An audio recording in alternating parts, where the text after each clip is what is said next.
जय श्री राम, हर हर महादेव। मैं अधिवक्ता बागे श्रीवास्तव वाराणसी से पुनः आप लोग के समक्ष उपस्थित हूँ एक नया वीडियो लेकर। विषय है उत्तर प्रदेश नगर पालिका अधिनियम 1916। इसके पूर्व भी मैंने लगभग 50 video Uttar Pradesh local law से संबंधित अपने यूट्यूब चैनल पर अपलोड कर दिया है। कृपया आप लोग जरूर देखें। और एक बात स्पष्ट कर देना चाहता हूँ कि मेरे इस वीडियो बनाने से कुछ लोग लाभ उठा रहे हैं जो सतत देख रहे हैं, कुछ लोग की थोड़ा सा नाराज़गी भी है, तो उनके लिए मुझे खेद है। क्योंकि मैं 10 मिनट 15 मिनट या 20 मिनट के वीडियो में आप खुद सोच सकते हैं कि मैं क्या आपको प्रोवाइड कर सकता हूं। जितना हो सकता है मैं वो सारे मैटरों को वीडियो बना करके अपलोड कर रहा हूं, ताकि आप लोग को जब भी डायरेक्ट उठाकर पढ़ें और मेरा वीडियो देखें तो आप लोग को समझने में सहूलियत हो। वैसे भी यदि आप एक बार, दो बार, तीन बार लगातार पढ़ते हैं कोई भी डायरेक्ट, तो खुद ब खुद आपको अपने आप समझ में आने लगता है। क्योंकि ऐसा कुछ भी नहीं है कि कोई गणित का फार्मूला दिया गया होता है या कोई फिजिक्स का कोई फार्मूला दिया रहता है। सिर्फ पढ़ना है, एक नॉवेल की तरह से आप पढ़ते जाइए। 2 बार 3 बार पढ़ेंगे तो खुद आपको समझ में आ जाएगा किस धारा में कौन सी बातें दी गई हैं। आते हैं विषय पर। आज हम लोग देखेंगे कि एक नगर पालिका का गठन कैसे होता है, उसका गठन कौन करता है, किन सदस्यों से मिलकर के बनता है और उनके लिए आरक्षण की क्या व्यवस्था है। तो हम लोगों ने जैसे पंचायत राज अधिनियम पढ़ा, उसी तरीके से इसका भी प्रयोग पहले से होता चला आ रहा था। लेकिन 74वें संविधान संशोधन द्वारा 1992 में इसको एक स्वायत्तता की श्रेणी में ला दिया गया, अर्थात ये खुद की एक लीगल बॉडी हो गई। इसके पूर्व भी व्यवस्थाएं थीं, लेकिन 74वें संविधान संशोधन द्वारा संविधान में भाग 9 का जोड़ा गया और उसमें इसकी व्यवस्था की गई।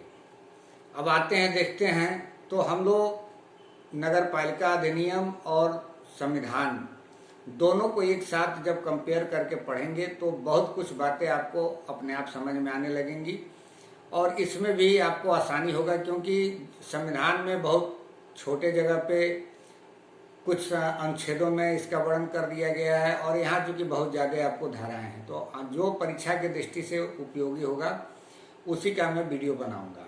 आप लोग इसका लाभ लें। और पुनः मेरा निवेदन है, अभी तक मेरे इस चैनल को जिन व्यक्तियों द्वारा सब्सक्राइब नहीं किया गया है कृपया सब्सक्राइब भी कर लें और बेल आइकन पर क्लिक कर दें, ताकि जब भी मैं कोई वीडियो अपलोड करूं तो आपको इसकी सूचना तुरंत मिल जाए। और अधिक से अधिक लोगों को शेयर करें ताकि अधिक से अधिक लोग इसका लाभ उठा सकें। आते हैं तो अनुच्छेद 243 कैपिटल पी का उपखंड ई जब हम पढ़ते हैं तो वहाँ म्यूनिसिपैलिटी की परिभाषा दी गई है।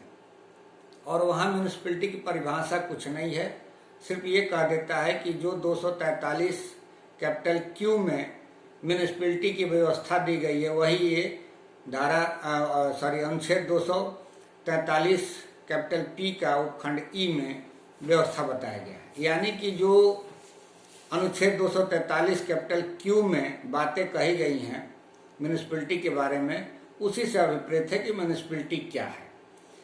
अब इसमें जब हम लोग देखते हैं तो धारा 3 में दिया गया है म्यूनिसिपैलिटी अधिनियम में, और दोनों का जब कंपेयर करते हैं तो एक चीज उसमें बात सामान्य है कि कॉमन है कि वो राज्यपाल द्वारा अपने उस क्षेत्र में जहाँ पे जो जनसंख्या है उसको 3 कैटेगरी में घोषित कर सकता है कि कौन सा पालिका होगा। अब उसमें देखते हैं हम कि 3 कैटेगरी में क्या है। तो एक संक्रमणशील एरिया है, दूसरा लघुतर एरिया है और तीसरा जो है बृहत्तर नगरीय क्षेत्र है। तो जो संक्रमणशील एरिया है उसमें जो सदस्य होंगे अध्यक्ष को लेकर के वो 10 से कम नहीं होंगे और 25 से अधिक नहीं होंगे, 24 से अधिक नहीं होंगे। और जो लघुतर नगरीय क्षेत्र होगा उसमें अध्यक्ष को लेकर के 25 से कम नहीं होगा और 55 से अधिक नहीं होगा। ये सदस्यों की बात होगी जो निर्वाचित किए जाएंगे।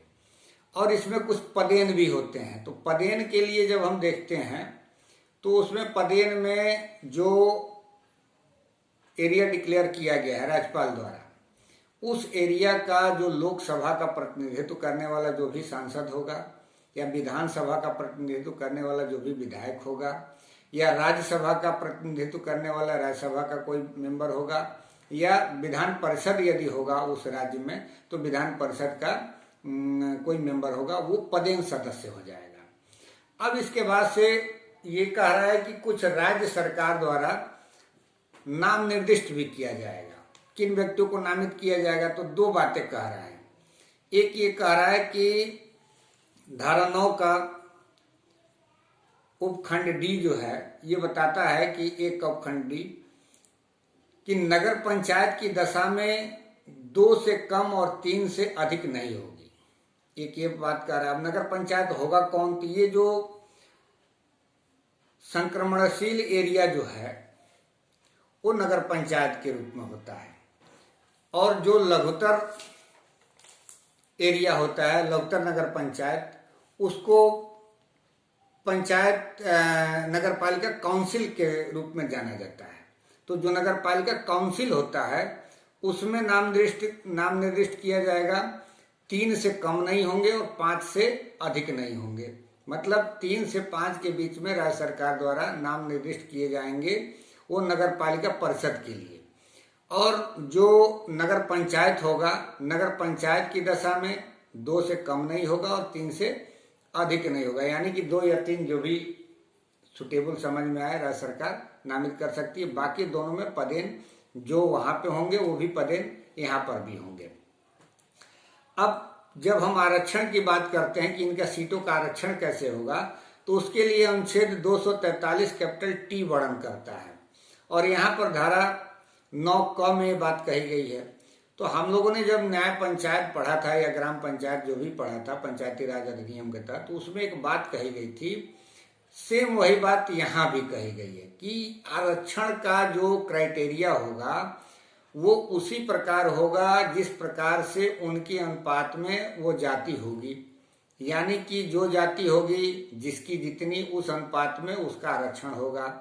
लेकिन एक बात और कह रहा है ये कि कोई महिला से संबंधित यदि कोई मामला आता है, चाहे वो अनुसूचित जाति का हो या जनजाति का हो या किसी भी कैटेगरी की महिला हो, तो उसके लिए 1/3 सीट जो है रिजर्व रहेगा। मतलब कि 1/3 जो होगा कुल सीटों का जो रेशियो होगा उसमें से 1/3 सीट आरक्षित रहेगा महिलाओं के लिए।